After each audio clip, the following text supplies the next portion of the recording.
This is a recording of a webinar presented by Dr. Susan Murphy of Harvard University on September 6, 2018. This is the second of two webinars on micro-randomized trials presented by Susan. Okay, thanks. It's great to be here. Now, remember we already did one webinar on the micro-randomized trial. And what I'll do is I'll give you a little bit of a review of that webinar, but if you're watching this offline at a later date, you might want to look at that webinar first before you go to this one. It'll make everything much clearer. So today what we're talking about is how, if we've already run a micro-randomized trial, what are some of the primary and secondary analyses that we might be interested in, and how would we conduct those analyses? So here you see exactly what I just said. Our goals are to better understand what these analyses might be, what these aims might be, and then present a method for addressing these aims. So what I'll do is I'll start off with reviewing the structure of the kinds of data we're going to be seeing after we would run a micro-randomized trial. So essentially you see at the top of the screen, I'm not sure if you can see my mouse. Can they see my mouse? Ashley? No. Okay, so at the top of the screen, there's a row of variables, and this is what you would get from each individual, each participant in the study. X is the data that accrues between the time points. The subscripts, that's T, that's the decision times. And remember in hard steps, these decision times were 5 times a day associated with a person's work schedule. So XT is the data that accrues between that, both self-report as well as sensor data. IT, which first we have XT, so you think of that order as the order in which you would observe data. First, the data that accrues up to time point T. Then IT, that's an indicator variable of 1 or 0, and it's whether or not that participant, that individual, is available for treatment intervention at that decision point. So in hard steps, what we discussed before was, for example, if the person was currently detected to be walking, then they would not be considered available for treatment. And the reason why was because the kinds of messages that we're providing in hard steps are messages about new types of walking activities. And we didn't really want to bother someone. If they're currently walking, we don't want to say, oh, stop what you're doing now and undertake a new kind of activity. Now, of course, if our suggestions were about extending one's current activity, availability might be defined differently. But no matter what, we always observe availability prior to sending any kind of message. And AT, that's whether or not, it's an indicator as well, and in the simplest cases, and you see here on the screen, it's coded as 1 if an activity suggestion is sent, 0 otherwise. And these activity suggestions are randomized. And in all micro-randomized studies, they're randomized with probabilities that we know about. And in hard steps, when we were first designing hard steps, we thought, well, there's 5 times a day. We wanted about an average of twice per day that we would provide a suggestion, so we used a randomization probability of 0.4. Now, we're hoping that these activity suggestions, they're contextually tailored activity suggestions. Our goal is that they'll be useful in the near time for that individual. So that's why we focused on the next 30 minutes. Now, we would love this if the person remembered these messages at other times of the day and utilized the ideas. But because they're contextually tailored to the setting of the individual, the weather outside, where the person is, they're most actionable over the next 30 minutes. That's why our proximal outcome is step count over the next 30 minutes. Here's a little schematic. Actually, Aaron made this little schematic thank you to Aaron. And you can see at the top row, concerns these activity suggestions, with on the far left the observations, the kinds of observations, then the gray triangles assessing availability, the green circle is the randomization, and then the proximal outcome, which in our case is the 30-minute step count after a decision time. Remember again, 5 times a day. This is a 42-day study. So if someone were available at all 5 times every single day, they would be randomized 5 times 42, which is 210 times. Again, you see at the top the series of data that you would get on each individual and just some reminders of what that data is. So when we were thinking about this study, we had 2 main questions. First of all, is there anything going on at all? I mean, do these contextually tailored activity suggestions, do they really impact people's behavior, their step count? And then because these suggestions are reminders in which we interrupt the person's life in order to provide support, we realize that there could be iatrogenic effects. That is, we could cause burden to the participant, and the participant might start to disengage. So a big question for us, a second question was, if there is an effect at all, does it decrease with time and study? In the 1-and-1 on micro-randomized trials, we defined the main effect, and that's the primary analysis concerns this main effect. And here you see it written down. I denoted it using beta of t. So that's what we could think of as the effect at time t. So it's the mean 30-minute step count given the person is available and they got treatment, minus the mean 30-minute step count given the person is available and they were not randomized to treatment. And as you can well imagine, this beta of t may change with t, so it's time varying. It's a causal effect, mainly because we randomized AT, the indicator of treatment. And it's a causal effect among the people who are available at time t. I just want to review to be really clear about what this effect is, and that's what the next slide is going to be about.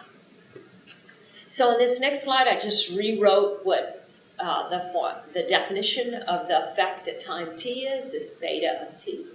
And then I asked myself, well, what does this mean? And when we were thinking about the study, I drew this little rough curve.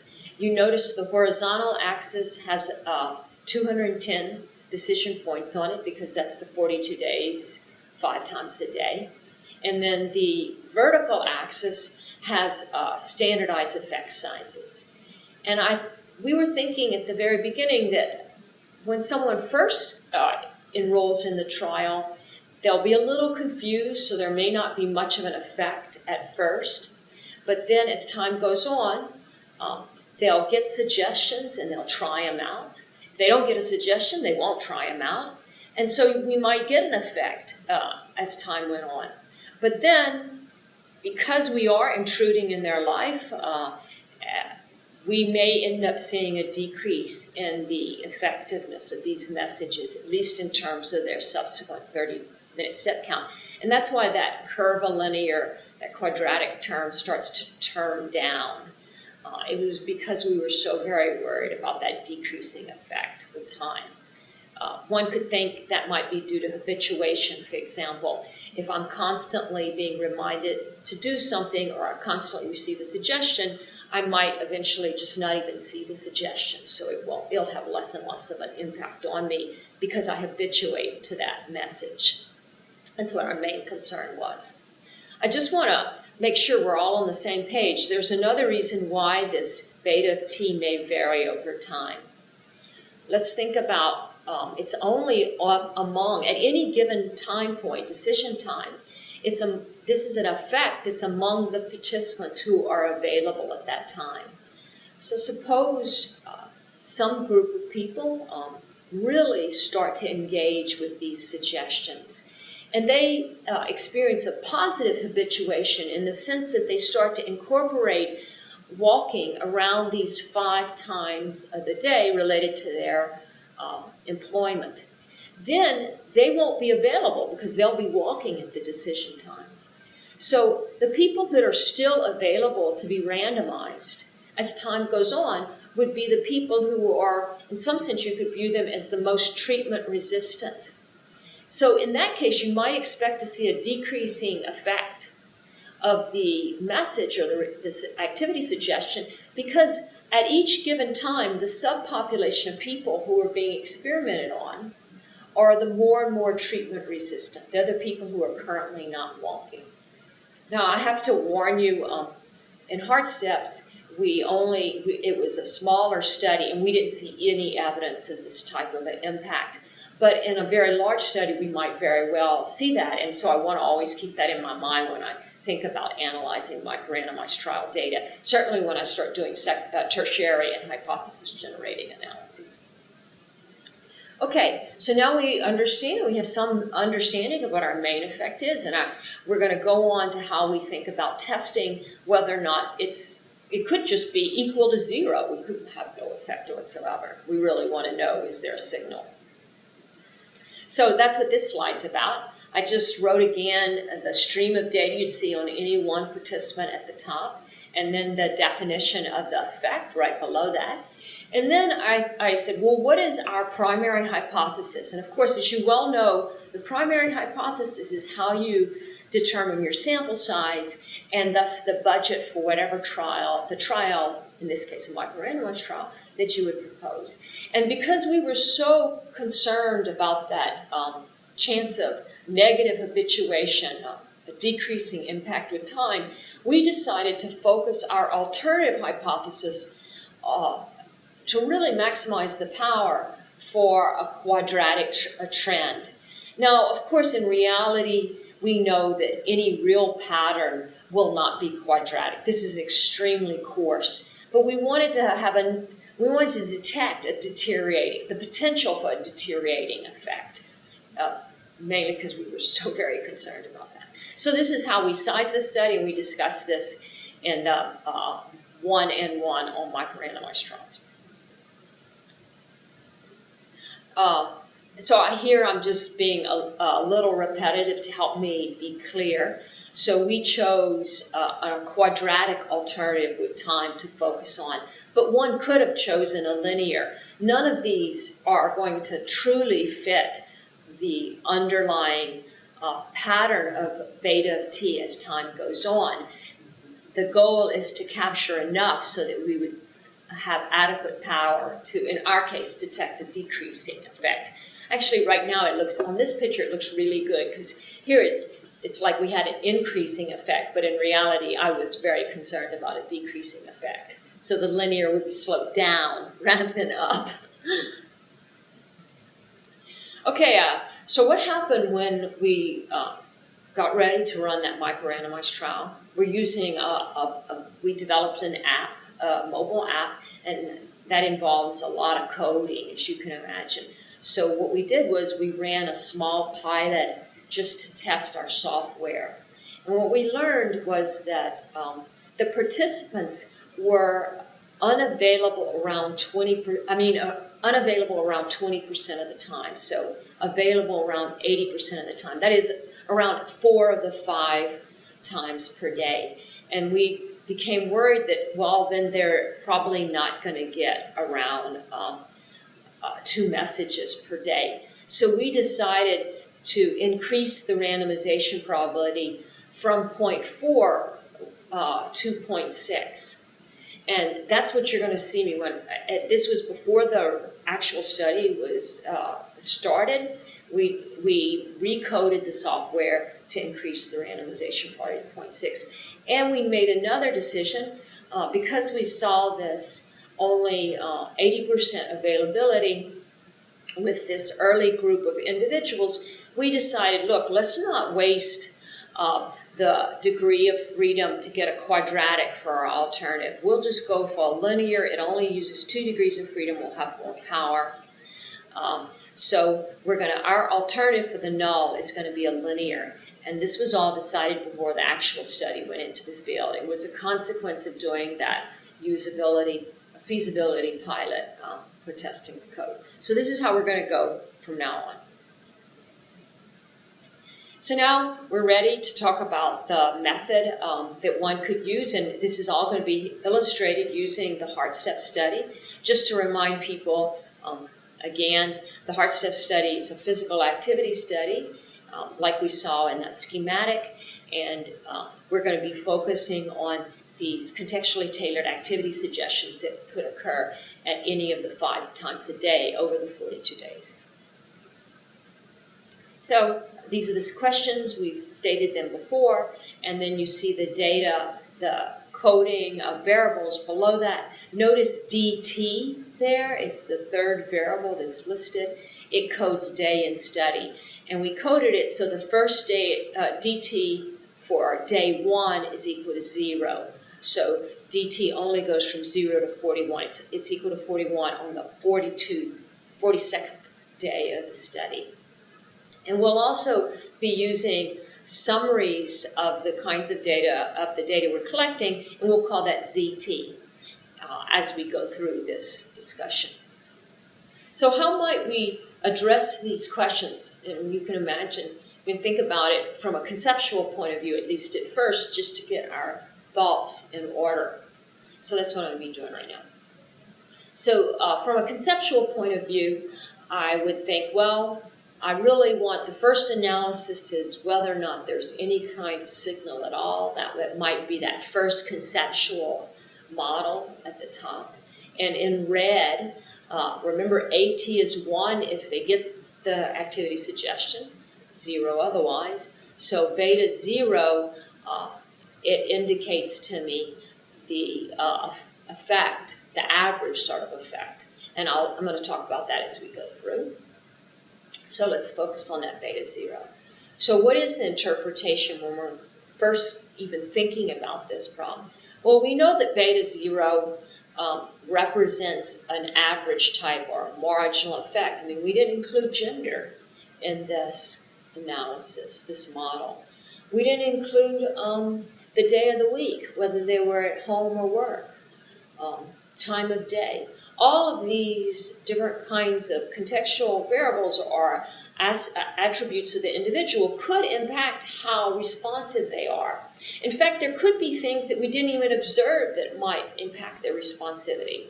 But that first analysis doesn't really concern that. It's just, is there a signal? So that's why you have this interpretation. We recognize the marginality of this beta 0. But it is causal. It's a causal effect because AT is randomized. 60% of the available people, 60% are randomized to AT equal 1, and 40% are randomized to AT equal 0. Then if we go to a second analysis, this is where we're really starting to get concerned with that decrease effectiveness with time. Here again, we include our DT, which is 0 on the first day of the study, all the way to 41 on the last day of the study. So that means because D of T is 0 on the first day of the study, the coefficient beta 0 really represents early impact of the message on the subsequent 30-minute step count. And it's still marginal, though, because I didn't include gender. I didn't include whether it was a weekday or a weekend. We didn't include weather, time of day, and so on. It's still marginal, but it's causal because we randomized. We know it's going to be causal. We have approximate compositional equivalence between the 60% that got AT equal 1 and the 40% of people who got AT equal 0. So we know we have a causal contrast, but it is marginal because we didn't include all these characteristics, both of the individual and the current situation they're in. Now, the beta 1 tells us about how the effect may change with day and study. So given my concerns, the concerns our team had about how this intervention because we're interrupting the person in their daily life, and thus they might start to habituate or disengage. If beta 0 is positive, I get a positive effect early in the study. What might you think the sign of beta 1 would be? And what do you think we were concerned about? Well, I thought, well, man, this beta 1's going to be negative. I'm really worried it's going to be negative. And why? Because I'm concerned that as time goes on, we're likely to see a deterioration of the effect of the activity suggestion. And we're concerned about habituation. People just don't see the message after a while. Now let's go to the other part of our conceptual model. This is the blue part. And we always do this when we analyze experimental data in which we have randomization. We always recognize that these are human subject studies, and there's enormous noise. All kinds of things are going on in people's life. And so if there's some way that we can control or reduce the noise, the residual noise in our outcome, that will help us see a signal. It's all about increasing the signal-to-noise ratio, increasing the power of our tests, reducing the width of our confidence intervals. So in most studies, like if you go to a lot of health studies, we always use a pre-treatment measure of, for example, like how severe the disorder is as a control variable. In educational settings, if you're looking at a treatment designed to improve reading, you might use the participants' pre-treatment reading ability as the ZT, as the control variable, since the YT plus 1 will be their post-treatment reading ability.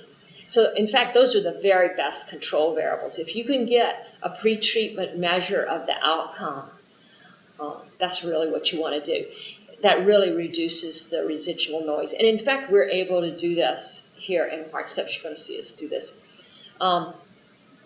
Now, from a domain or a scientific perspective, our primary focus is really not on the alphas. The real role of these control variables is to increase power so that we can detect whether or not our activity messages are impacting individuals.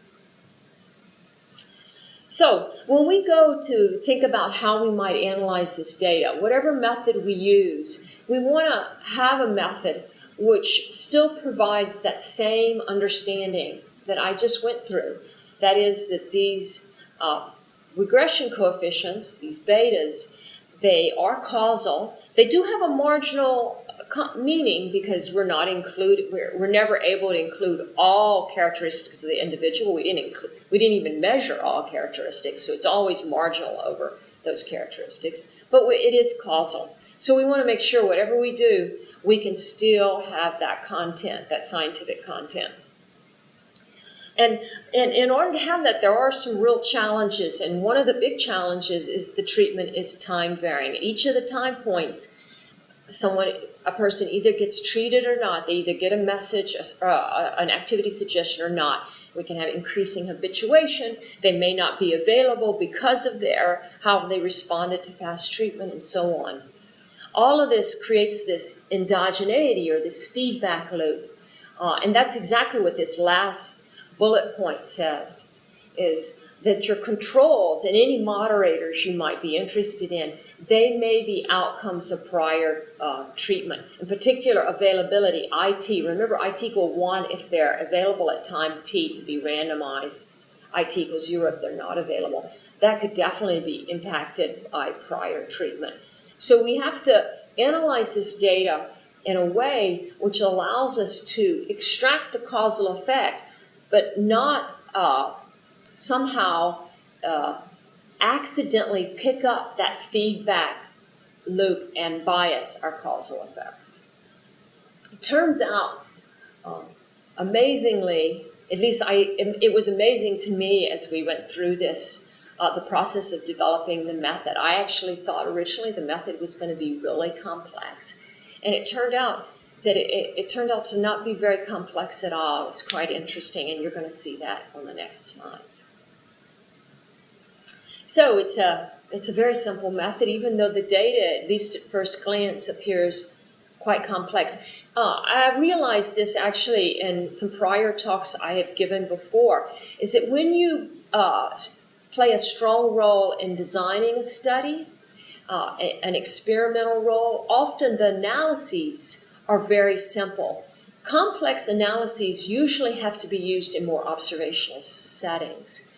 Here, because we are able to design these studies, we're able to use, at least for the primary analyses, very simple methods. And you see some of the aspects, a little advertisement for the simple method. Easiness, it's versatile.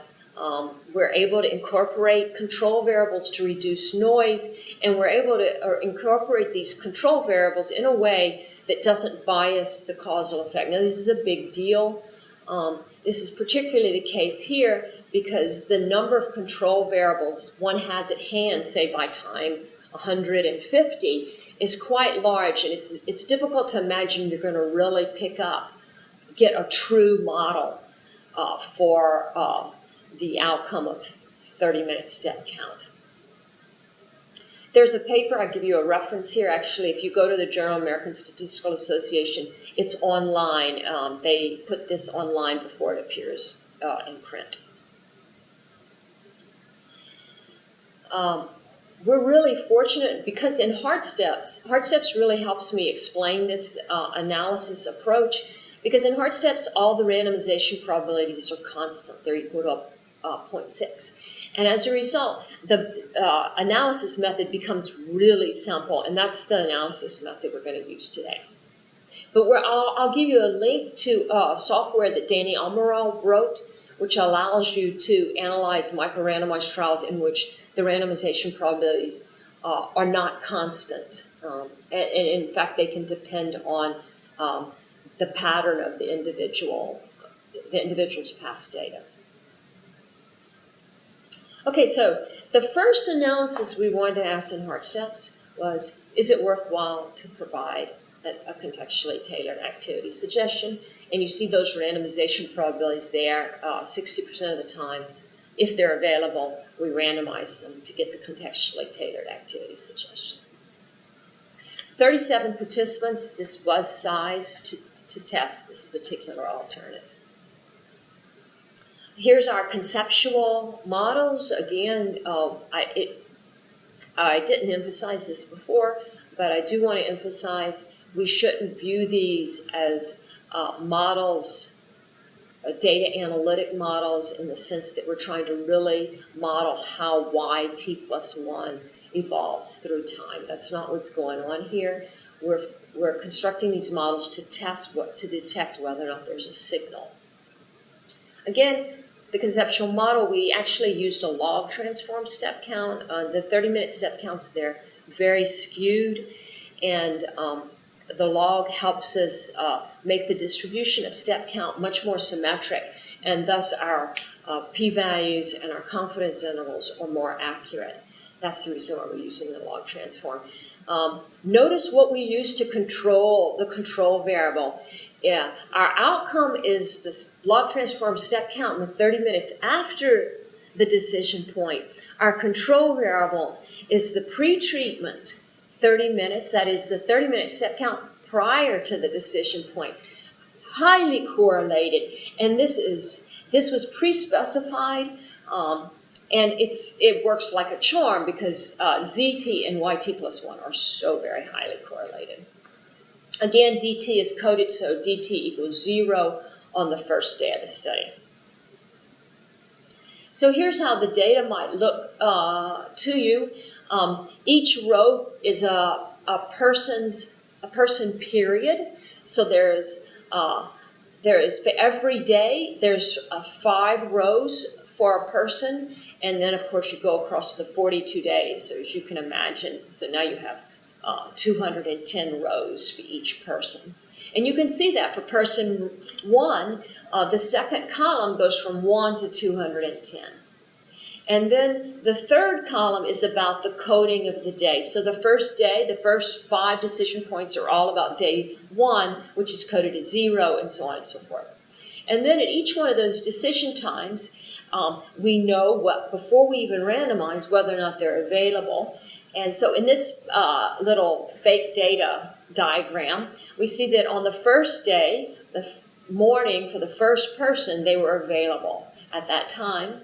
That's the 4th column. The 1 indicates availability. And then the 5th column indicates that that person was randomized to receive an activity suggestion.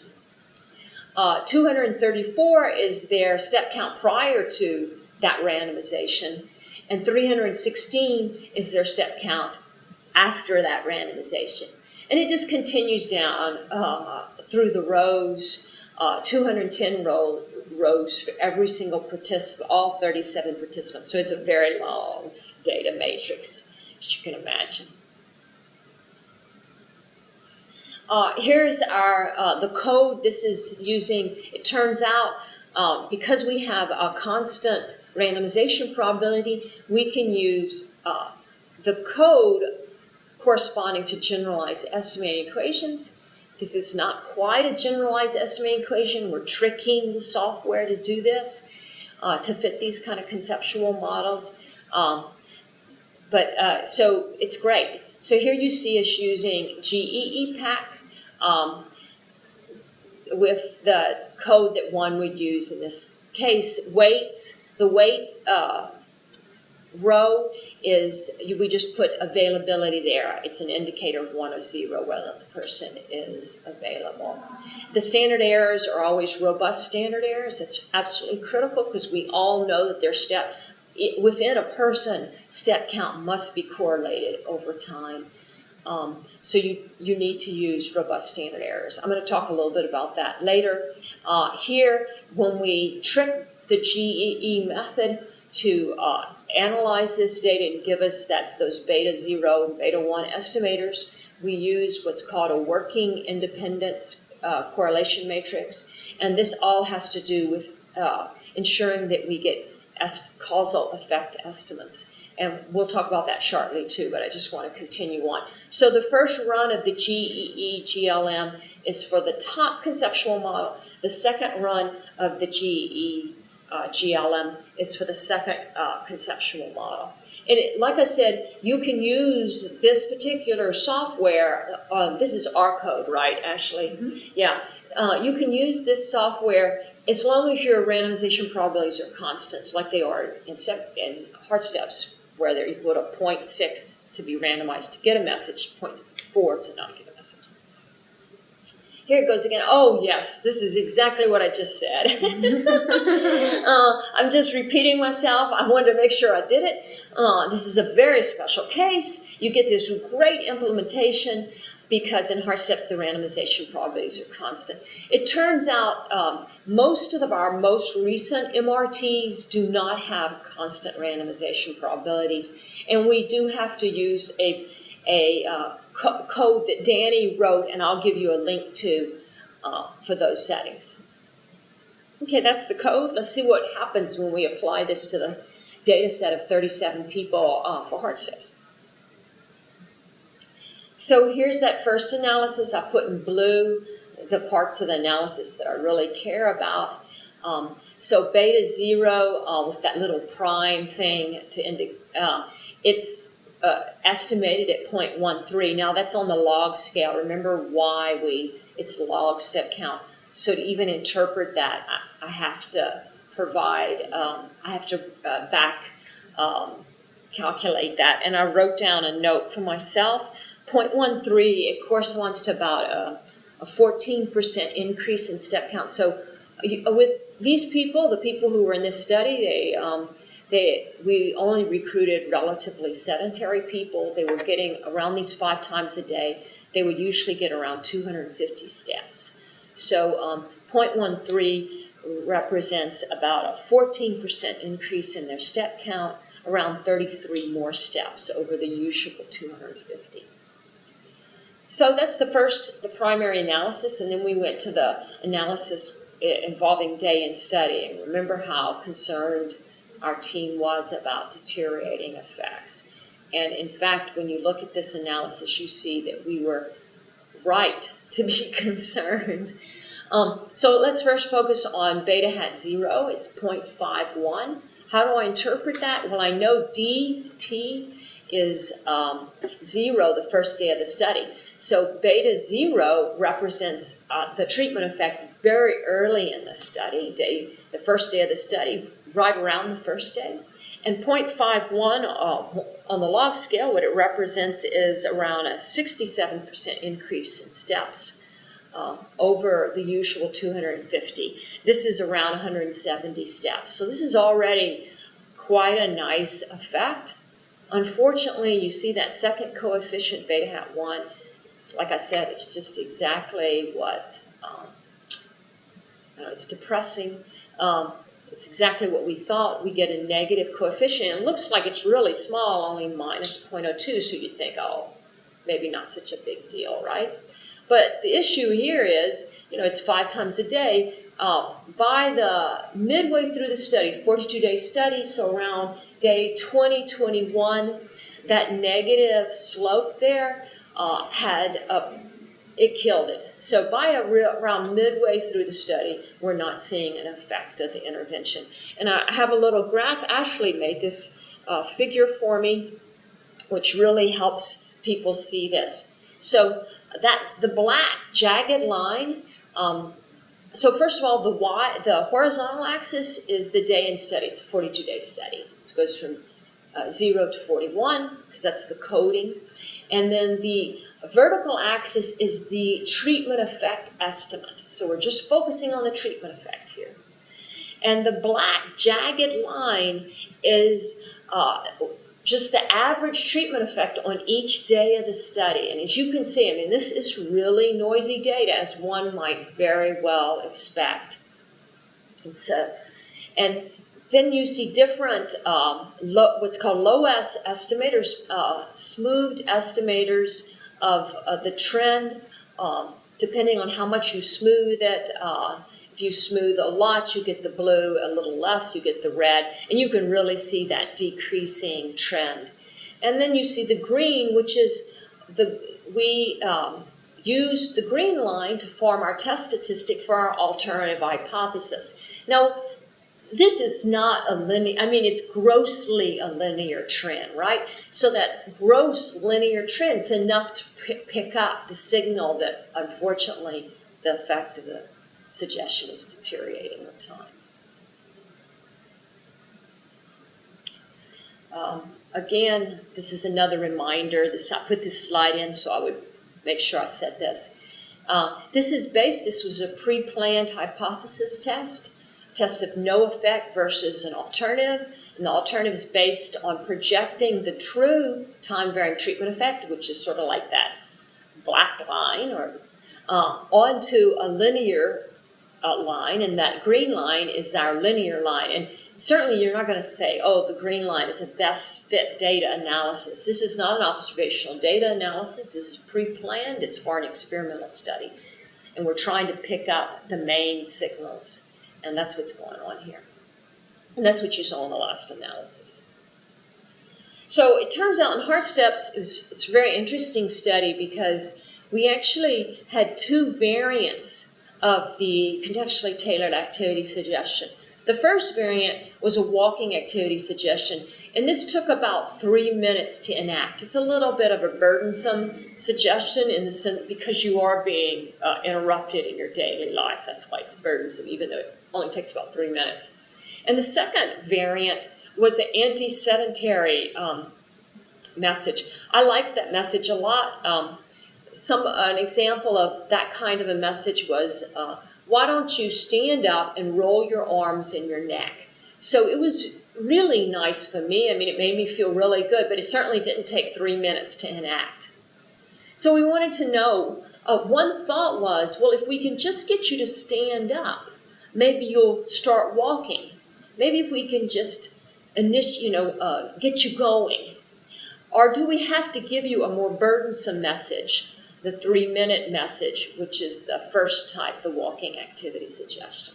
So now you're going to see how we start to look at that. And of course, when we analyze this, the primary analysis for this contrast, we're going to have 2 indicators of treatment, an A with a subscript of 1 and an A with a subscript of 2, because we have 2 different kinds of treatment. There you see it. The subscript of 1 is the walking, the more burdensome activity suggestion. Subscript of 2 is the less burdensome. Now the data matrix becomes wider because you need 2 indicators of walking and sedentary. And you see that in the 4th to the last column and the 3rd to the last column. You see those 2 indicators of whether or not a message was a walking message or an anti-sedentary message. The analysis, here's the GLM code for this analysis, again, using robust standard errors to form your test statistics and your confidence intervals. The results. So here the result is whether or not, okay, so you see at the beginning it looks like we have an impact of the walking, the more burdensome messages versus no message at all. That actually, 0.21 translates to about a 23%, around 60 steps more per 30 in the next 30 minutes. Unfortunately, our anti-sedentary or sedentary reducing messages, they just didn't pan out. So we didn't really activate people to move. It didn't work, even though participants really liked this in exit interviews, but it didn't seem to activate them.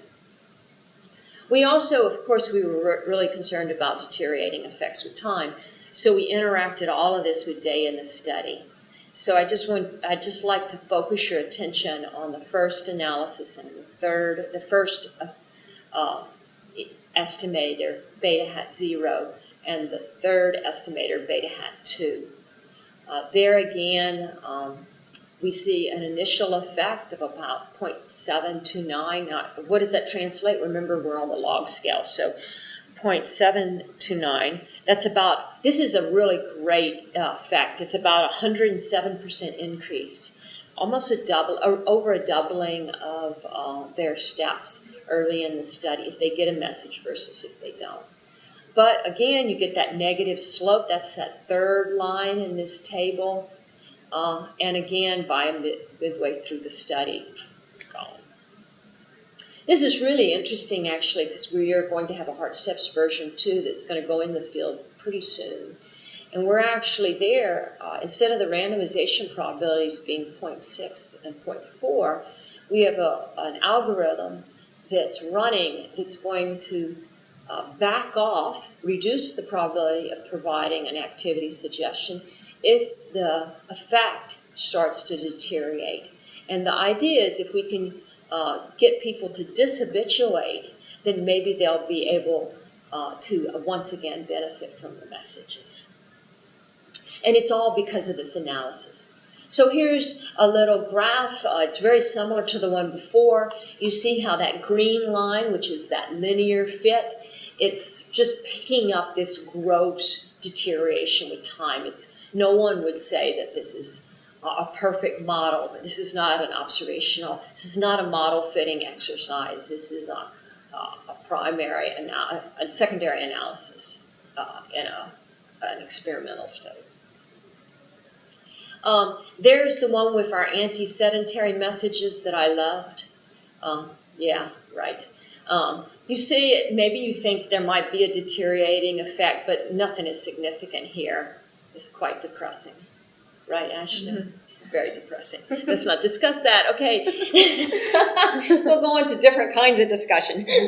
So if the randomization probabilities you're using depend on the individual's data, which is exactly going to be the case with Heart Steps, the next Heart Steps, then one has to use a more general method. And luckily for us, Danny Amaral has written really nice code to do that, and I give you the link here. And another great thing about this code is it uses a number of small sample adjustments. And so that means that the the confidence intervals are more accurate. And why do we need small sample adjustments here? It's because when you form your alternative hypothesis by using a low-dimensional alternative hypothesis, in this case linear or quadratic, you're able to use both between-person contrast as well as within-person contrast. This means you can use smaller sample sizes, and you really do need these small sample adjustments. That's absolutely critical here, and his code includes all of that, which is quite nice. Now, this is a sad reality. Probably many of you noticed that when I talked about this, using the generalized estimating equation, I said you had to use a working independence matrix. Now, of course, we're not really fitting the mean of YT step count over time. That's not what's really going on here. We're just modeling the treatment effect, not the mean of Y given the past. That's first of all. The second point is that we ended up using this working independence correlation matrix, even though we know full well that step count has got to be correlated over time within a person. But why are we doing this? Because we want to ensure that our causal effects we're estimating are unbiased. And what happens is when you use off-diagonal elements in your correlation matrix, the GE, which was not intended to be used for this type of a problem in which you have time-varying treatment, what it does is it uses future data to estimate present treatment effect. That, of course, we know is a big no-no in the causal inference world, and you end up with biases. And Danny did this really nice simulation. This simulation actually illustrates two issues, but I'll bring it. I'll just show you the simulation so you can see this. Here's a real generative model here.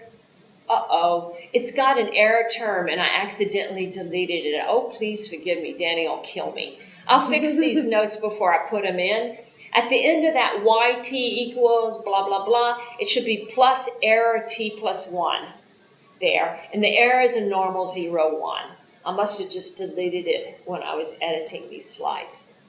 And these errors have a autoregressive pattern. That's where it says the correlation between the error, the residual at time t, and the residual at time u has this pattern. And in this real simple case, people are always available because we wanted to make it really clear. And our goal at first was just to say, well, let's just estimate the marginal effect of treatment. And you can tell the marginal effect of AT is minus 0.2 in this little pretend analysis. And here the randomization probabilities are 1/2. Now, there's two ways we could analyze this. We could try to somehow take into account the fact that we know that the outcome Y has residuals which are correlated within a person across time. Or we could use the approach we've given here before, we've given to you. Again, I left off my error term. It's really quite appalling. Again, so we're going to fit. See at the very bottom, you see what we're going to fit. But we're going to use it either an independent or an AR1 working correlation structure here. And what you see when you do that is that our method, which is the top row, the mean is indeed the right treatment. It's unbiased. It's exactly minus 0.2. That's just a fluke. But we expected it to be close to minus 0.2 because the true value of beta 0 is minus 0.2. And then the confidence, we were forming 95% confidence intervals, so we wanted confidence level of 0.95 for this data set of 30 individuals, 30 time points, and you see the confidence level is 0.96, so that's pretty good. But then when we tried to take advantage of that AR1 correlation, everything went down the tubes. And that happened in these settings because AT is randomized. you're not getting misfit due to how you're controlling. It's really due to the fact that ST here is endogenous. It's impacted by prior treatment. I wanted to give you a list of the collaborators. Peja, he works in human-computer interaction. He was the PI of Heart Steps. Danny, he's the guy that did the nice coding that I gave you a link to. Audrey was also involved in producing that code. Nick was a whiz with the Heart Steps data. I don't know what we'd do if we didn't have Nick. And Ashley and I, along with Danny, put together this 1-and-1. Thanks. Okay, I'll scoot into Do you the want to frame get now. into my frame? Not lurk behind it anymore. Thank you, Susan. That was wonderful. So I am Ashley. I'm going to take us into the question and answer hour of this 1-and-1. But before I do that, I wanted to give participants time, if they still have questions they want to type up, to send them in. So if you have a question, you can type it into the chat section of Zoom, and we'll give Susan a few minutes, and then we'll start the question and answer. How long will we wait? Just about 2 minutes. 2 minutes? Yeah. Okay. I think that's good. Should we sit down? Okay, and so if you end up having some questions during the session, feel free to type it in the chat section, and I'll continue to ask Susan. So the first question I have for you, Susan, is how would you assess interactions between intervention components operating at different time scales? So a lot of people began to recognize that even though an activity suggestion, for example, Heart Steps, it was designed to be really useful over in the near time because the content of these activity suggestions were tailored to where you were, how cold it was outside, and the time of the day.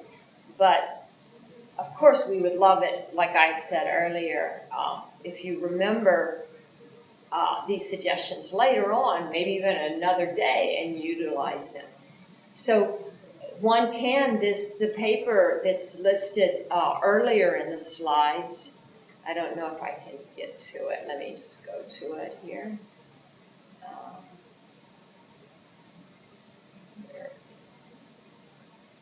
There it is. If you go to the Journal of the American Statistical Association, or my website, actually, you'll get a link to it. That paper also gives you the method for looking at delayed effects. So, for example, I could imagine that if I give you a suggestion today, I might, in the morning, perhaps later in the day, versus not getting a suggestion, maybe later in the day, I might see use of that suggestion, and maybe even multiple times. So I could compare getting a suggestion now and not getting any more suggestions over the next 3 hours versus not getting a suggestion now and not getting any more suggestions over the next 3 hours. And that would be like a delayed effect because it would be over the next 3 hours. Some of the interventions we're involved with are more on the daily level. So there you could imagine that maybe if an intervention provided in the evening might have an impact over more than one day as opposed to just the following day. And again, one can use very similar methods to what we have here. You do have to do some weighting, but very similar methods to look at these delayed effects. And we would just love it if we could get delayed effects. The one thing, though, is we haven't developed a sample size calculator if your primary analysis would concern a delayed effect. We don't have a sample size calculator for that. Our sample size calculators are focused on these immediate effects. Okay, great. The next question, thanks for the great talk, says Alex. How would you analyze categorical outcome data from micro-randomized trials? For example, did a participant take a medication or not, relapse or not? This is great, huh? Yeah. So we actually worked on a project, and it was all about whether people would engage or not. That is, in this particular case, it was a we were providing engagement strategies. We randomized the engagement strategies, and we wanted to see whether or not, as a result of the engagement strategy, they would then engage with the app. So it was a binary outcome, like you're indicating. And we developed a method which has some similarity to the method here for exactly that setting. We're in the process right now of writing that workup, but it is very similar. One does have to be careful, again, because of the causal inference issues. And we have now quite a few studies where the outcome is binary. So we're trying to keep people engaged in self-monitoring, or we're trying to keep people engaged in answering self-report questions so that we can continue to collect data on them. In all of these cases, we have binary outcomes. Now, as far as, did Alex, it was Alex, right? Mm-hmm. Did Alex ask about categorical outcomes as well? Yes. And there, we haven't even gone there. And I think that would be really interesting to see how one could develop methods for categorical or ordinal, ordered categories. That would be also really interesting. Okay, thanks. The next question, a very important clarification question. Uh-huh. So the randomization occurs at the patient level, but the treatment estimates are averaged over all patients. Is this correct? Right. So actually, even in regular clinical trials, we randomize at the patient level, right? Every person that comes in gets randomized to, let's say it's a 2-group trial for simplicity. They get randomized to be in one treatment group versus another. So the randomization occurs at that level for that person. And then we analyze, we compare the 2 groups. Here, this is as if it's a sequential randomization. Sequential, in our case, is actually a factorial design, because even though I didn't show you, let me show you that schematic. Oops, there it is. There was actually 2 treatment factors that were being randomized in time, both within a person. One in the evening, that's the lower green circle, and then the activity suggestions, that's the upper green circle. So these are factorial designs, and the randomization occurs within a person. However, our analyses, I have to be really clear about this, the kind of analyses we're talking about here, we're not targeting individual level effects. We're very much in the classical world. So the way we get close to the individual is by including more and more potential moderators. And if we want to size a study for a large number of moderators, we would need more people. And this is part of the reason why we're looking at it from this point of view, is because one does get these decreasing treatment effects and these feedback loops. People become less available with time. These are not settings where there's no delayed effects or no carryover effects in any sense of the word. That's not something that's going on in this particular setting. Okay. Next question. In an MRT, only some of the mobile intervention components are randomized. Why do this, and what are the implications? In Heart Steps, actually, we had the 2 components that you see on this slide. So one was the activity suggestions, and then the bottom component was planning your activity for the next day. But there was another component in Heart Steps, and that was self-monitoring, where you could go at any given time to the app, and you would see the pattern of your physical activity across the day, across the week. And we had decided a priori that we wanted to include that no matter what. We weren't going to experiment with it. So it's always that case, that situation in all of these studies is there's always some components you don't experiment with and other components you do. And you have to decide, which components have the potential for having really negative effects. In this case, burden, habituation. Those are the components that you're more likely to experiment with, because you want to be really careful to provide them in a context in which they're most effective. Oh, by the way, in hypothesis generating analyses of those activity messages, we found that location made a difference. Now, we didn't pre-specify that, but it was that kind of, the current context, whether or not you were home or work, made a difference it appears to make a difference in how responsive people were to the activity suggestions. But that was a hypothesis generating analysis, and I didn't include it here. Again, though, I got off track there, didn't I? But there's always components that you experiment with, and there's always components you don't. Another thing we didn't experiment with here is the content of these messages was contextually tailored to whether or not you were at home or work, and the weather outside. We didn't experiment with that either. They were always, if you got a message, it was contextually tailored. Not stop, full stop. That was just the way it was. And it's always like that. You got to decide, what do you really need? To me, the things I want to experiment with are the components of the intervention which might have iatrogenic effects, or may be costly to maintain or produce to begin with. Those are the components I really need to get my act together on. And those are the ones I tend to focus my...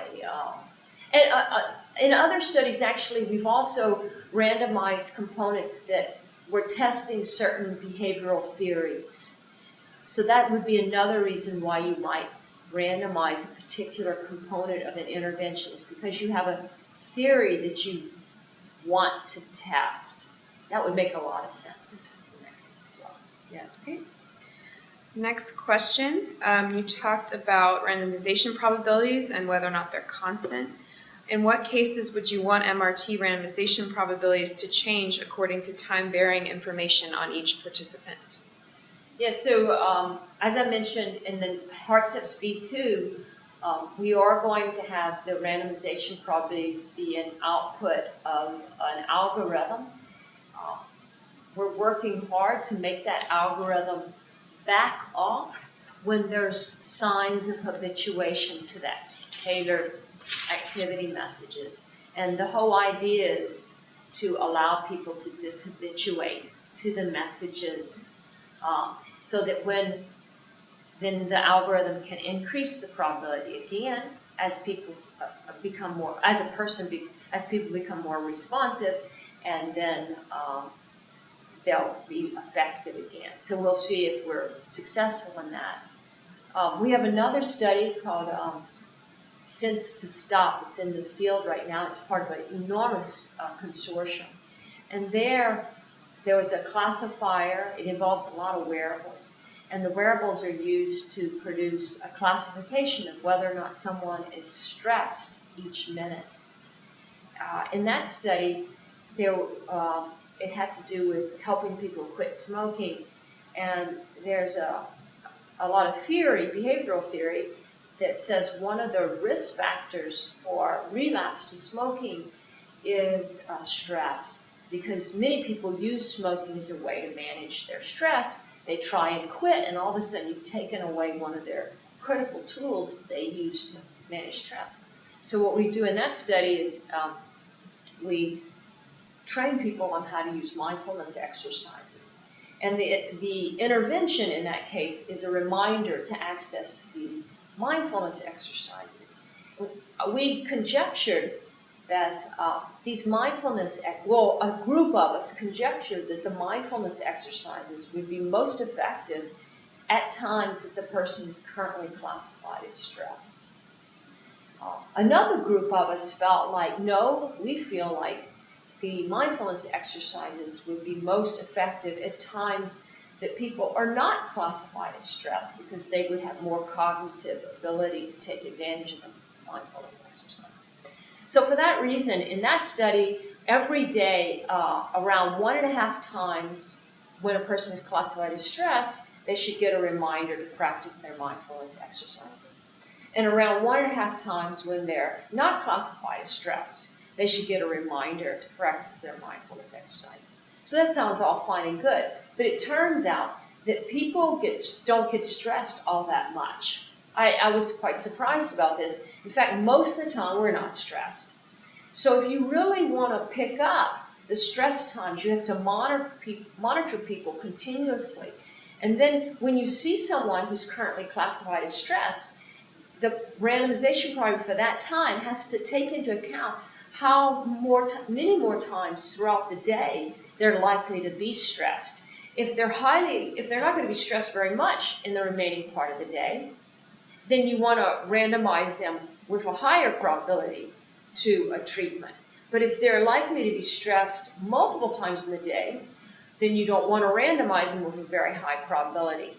So that's a setting in which we're using an algorithm to determine those randomization probabilities. And this algorithm, what it does is it forecasts for the remaining part of the day how many more times the person is likely to be stressed. And it uses that to form the randomization probabilities. So when we get that data, we will not be able to use GEEPAC. We'll have to use a method akin to the method Danny coded. Okay, great. Yeah. Another question related to randomization probabilities. So when you're choosing them before you run an MRT, what are some guidelines for choosing those randomization probabilities? Well, one is like the way we were talking earlier is about whether or not you want to induce dishabituation and so on. But in our setting, they almost always have to do with considerations of burden. Usually the team gets together and we think, well, on average, around how many times do you think it would be appropriate per day or per week to for the mobile device to interrupt the person in their life and suggest some sort of intervention to help that person. So and we know that if we interrupt them too much, they'll disengage. So we get together and we decide, for example, in heart steps, we thought, well, on average, around 2 times a day. And since to stop, it was around, on average, 3 times a day. And this guides, with every study we've been a part of, we've had that kind of a discussion, and then that guides the randomization probabilities. There's always this constraint or budget on how many times we might interrupt the person per day, and that guides it. Okay. And I have one more question here. So what is an example of an instance where an MRT would be used to provide data regarding the lagged effects of treatments? Yeah, so there, the MRT would look just like the ones we have here, but you would, if your primary analysis is about a lagged effect, you would need a lot more people, because a lagged effect is you're going to have a much lower signal to noise ratio. So I probably would only do that in a setting where I had some behavioral theory that I'm trying to test. And I could see this happening eventually, because as we see more MRTs and behavioral theories become more and more dynamically nuanced, I could see that we could end up with some theories that might be about how, say, you provide an intervention and there's a delay initially, and then the person acts on it. And there may be theories about that delay and so on. It could be really interesting. But at this time, we're not really in that setting. Okay, great. Thank you. Yeah, thanks for for attending this one-on-one, and you can check the Methodology Center's website. We'll post a link to the video and as well as a copy of Susan's slides. Yeah, I'll fix that error term in my slides before it gets put out. Right. Thank you. Okay, great. Thank you. Bye-bye. Bye.